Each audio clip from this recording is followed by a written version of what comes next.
Hello and welcome to English class. Today we are going to learn the second poem from the book Flamingo. The name of the poem is An Elementary School Classroom in a Slum and it is written by Stephen Spender. Stephen Spender was an English poet and an essayist. He has written many books and through the poem An Elementary School Classroom in a Slum, he raises the question of social injustice and class inequalities. So you can write the theme of this poem as social injustice and class inequalities. So this is the theme of the poem. Firstly, we will talk about the theme. Secondly, I will tell you about all the four stanzas, what all four stanzas talks about, and then we will come to the explanation of the poem including the poetic devices. Stanza wise, I will be telling you the poetic devices. So this poem has four stanzas. The first stanza talks about the children in the classroom. Okay, it talks about the children in the classroom, how the physical appearance of children is. The second stanza talks about the classroom itself, how the classroom is, how the infrastructure is, what about the walls. So it talks about the classroom. The third stanza talks about the bad examples in the classroom. There are a few bad examples which are put in the walls of the classroom. So the third stanza talks about the bad examples in classroom. Coming to the last and the fourth stanza, in this stanza the poet urges people who are in power, he urges people to do something for these children. Okay, so this is all about the four stanzas. So let us come to the first stanza of the poem. Far, far from gusty waves, these children's faces. Now gusty here means strong. So what the poet wants to say is, far, far from gusty waves, these children's faces. So these children's faces are very pale and very dull, and they are very far from the strong waves. They cannot see or they cannot enjoy the real world, the very beautiful world which is far from them. Like rootless weeds here means useless wild plants. Okay, like rootless weeds, the hair torn round their pallor. Now pallor means pale faces which are very dull and lifeless. This is known as pale faces. So the poet here says that the children have been described as useless wild plants, and the hairs are very shaggy and they have not combed their hairs, and the hairs are running around their pallor. They are not properly combed and they are into the children's faces. Okay, next line, the tall girl with her waked down head. So the poet is now telling about a tall girl who is in the classroom with her waked down head. Her head is down. Now why her head is down? It may be because of poverty. She must be poverty stricken, or maybe she must be feeling sleepy. So we can think here of both the options. Maybe she would be poverty stricken or she would be feeling sleepy. The paper seeming boy. Okay, now paper seeming boy means here that the boy was looking or seeming like paper. That means he was very thin with rat's eyes. As you would have seen, the rat, he has got big eyes and he looks here and there in search of something, in search of food. So this paper seeming boy has eyes which looks like rat. The stunted, unlucky hire of twisted bones, reciting a father's gnarled disease, his lesson from his desk.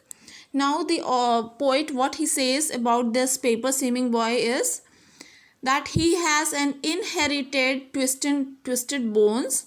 Okay, his bones are twisted. Maybe he has got the disease of rickets, and he is he got that disease from his father, from heredity, and he is learning his lesson from his desk. Okay. At back of the dim class, one unnoted, sweet and young. Now the poet talks about another boy. Now how we got to know that this person is a boy or a girl? So from the next line, his eyes live in a dream. Okay, his is given, so this student is a boy. At the back of the dim class, one unnoted, sweet and young. That means the classroom is not very good. It is in a slum area. Okay, and it is not very bright. It is very dull. The lights are not there, so it is very dim class. So there is a boy at the last, at the back of the class. No one notices him. Okay, he is very unnoted. No one takes care of him. But he is very sweet and young. His eyes live in a dream of squirrel's game in tree room other than this. So what the poet talks about this unnoted boy, that he is daydreaming and he is thinking of squirrel's game. Okay, squirrels play on the trees, as you must have also seen. Squirrels play on the trees. So he is also dreaming of squirrel's game, that I would get to see the squirrel's game in tree room other than this. Now in tree room, that means comparison has been drawn here. So tree room is very big. Okay, the tree is very big, whereas the class in the slum is very small. So this is a comparison between the tree room and the class. So this boy, although he is inside the class, but still he is thinking outside. He is thinking to see the squirrel's game playing on the tree. Okay. Now coming to the poetic devices used in this stanza. So the first poetic device you would get in second line. Second line, like rootless weeds. So the children's faces has been compared with rootless weeds. So this is your first poetic device, that is simile. Okay, like is used here. Next poetic device you would get in the third line, that is paper seeming boy. So the boy, how is he? He is paper seeming. He looks like a paper. So this is metaphor. Next poetic device is in the same line, fourth line, rat's eyes. So the eyes are told to be like rat. So this is also metaphor. So this was all about the first stanza. The poet talks about the children, how the children are in the classroom. He talked about the children who are like useless wild plants and their hair are very shaggy. Okay. And he talked about the tall girl and a boy who was seeming like a paper, and a boy who was having heredity disease, and a boy who was very unnoted and he was standing at the back of the class. So this was all about the first stanza. Let us come to the second stanza of the poem. On sour cream walls, donations. Now in the second stanza, the poet talks about the classroom, how the classroom is. Okay, so what he says is on sour cream walls. Sour does not here means actual sour, but it means here unpleasant. So the walls of the classroom are very unpleasant and donations are hung all around the wall. Okay, as you have in your classroom also, there are so many pictures of Shakespeare, Albert Einstein, Vivekanand, Mahatma Gandhi ji. So in this classroom, which is in the slum, this classroom, these children also have some paintings and some posters over the wall. Okay, so these they got from, where did they get this? From donations. So what donations do they have? Shakespeare's head, cloudless at dawn, civilized dome riding all cities, belt flowery, Tyrolese valley. So these all paintings are hung in the wall of the classroom.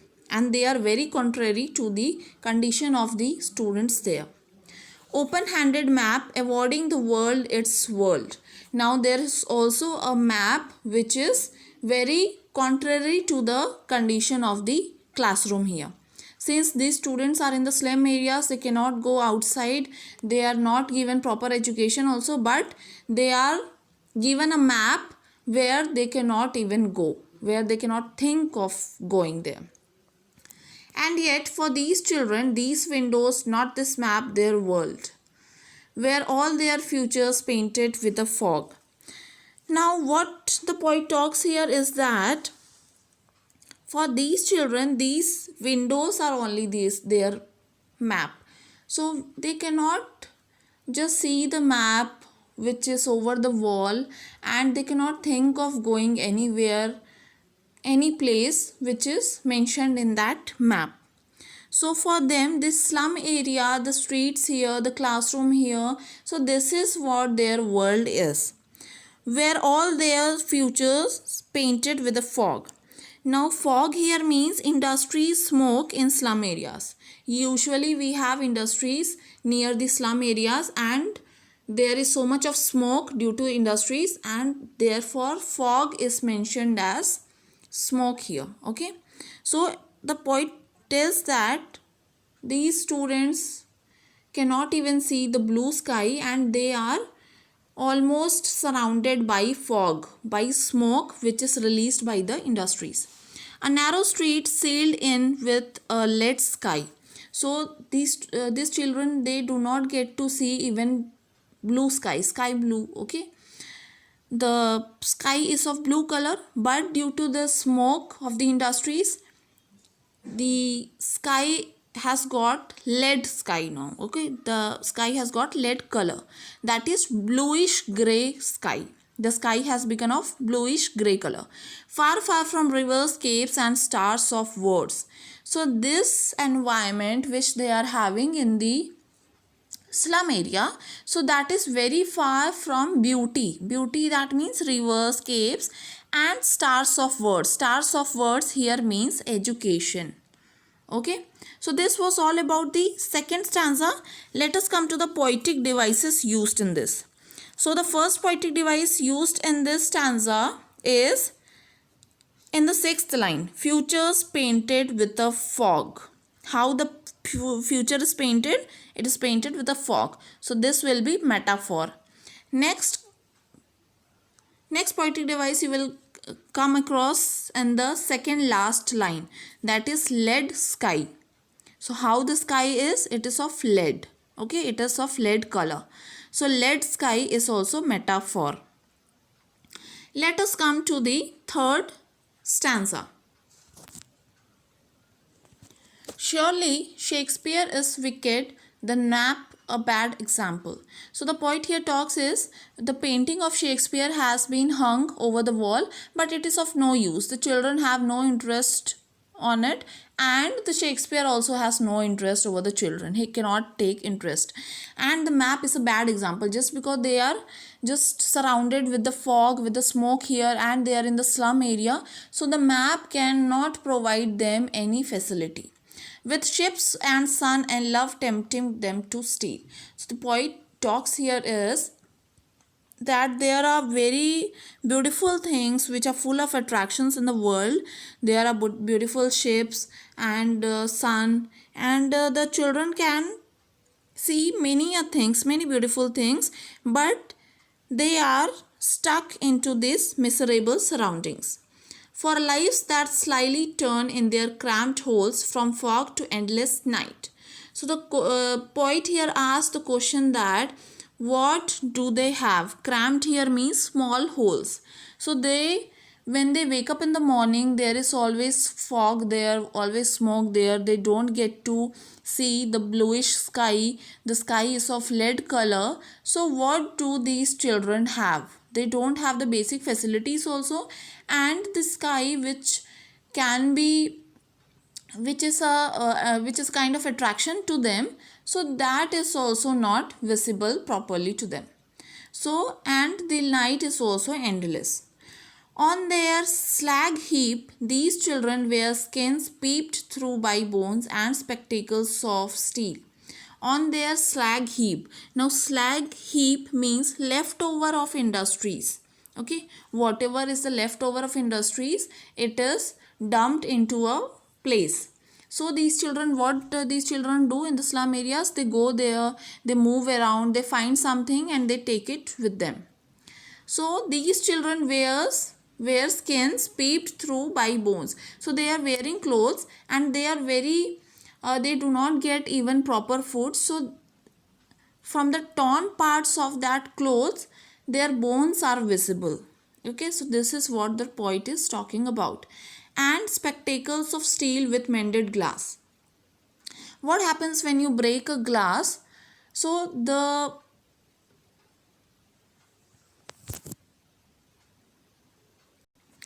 pieces of glass scatter here and there, right? So what these children do, they just mend that glass and wear that spectacles, so it can be seen from the joints of that glasses that this has been joined. So like bottle bits on stones. All of their time and space are foggy slum, so blot their maps with slums as big as dome.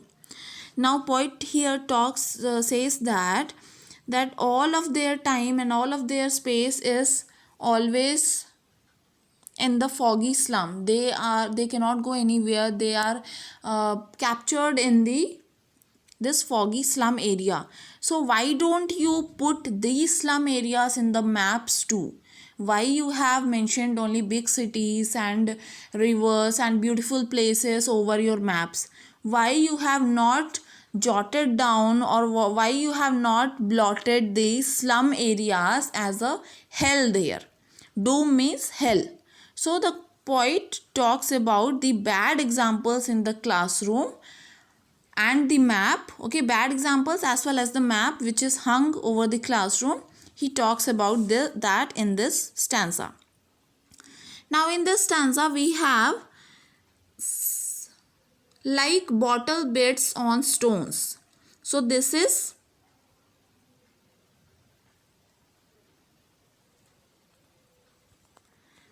simile. Okay, like bottle bits on stones. This is simile. And come to the last line, slums as big as dome. So this is also simile, poetic device. So both these, we have two poetic devices in this stanza. Let us come to the last stanza. Unless governor, inspector, visitor, this map becomes their window, and these windows that shut upon their lives like catacombs. Now the poet is requesting, he is urging whom? Governor, inspector and visitor, that do come to the slum areas, see the poverty and see the miserable life, petty condition of these children, and please do something for them. Okay, now what poet says is that their lives are like catacombs. Catacombs means underground graves. So they are hidden in the slum areas. They cannot even get basic facilities which they have to get. Break, oh break, open till they break the town, and show the children to green fields and make their world run azure on gold sands. Okay, now what poet says is break, oh break. So he is requesting those people that you break this barrier, you can say barrier from the big cities to the slum areas, and let these children play, let these children see the green fields, the beauty of this world. Let them run azure on gold sands. Azure means sky blue. So the sky in the slum area, how it is bluish gray color, lead color. Okay, so the poet says that let them go to the world, beautiful world, where they can see the blue sky and they can run over the sand very happily. And let their tongues run naked into books, the white and green leaves open. Now poet tells that let them express themselves freely. Run naked means to express themselves freely. So let them take education, let them free up their tongue, let them talk, let them be childish. Okay. History theirs whose language is the sun. Now this line is very important, as what poet tells is only those people make and create history who have the warmth and strength of the sun. So if they will go to the beautiful city which is out of this slum area, they will get the warmth and strength of the sun and they will become more better. So this was all about the fourth stanza. The poetic device used in the stanza is like catacombs. Like is used, like catacombs. So this is simile. Okay. So this was all about the poem. I have already told you the theme, social injustice and class equalities. Then about the 4 stanzas of the poem. Then line by line explanation of the poem and poetic devices of each stanza. So remember these all poetic devices, very important, and also remember the poet's name. In every prose or poetry you need to remember the author's name or the poet's name with correct spelling. So that was all for today's class. Until the next video, keep learning and keep recalling. Thank you.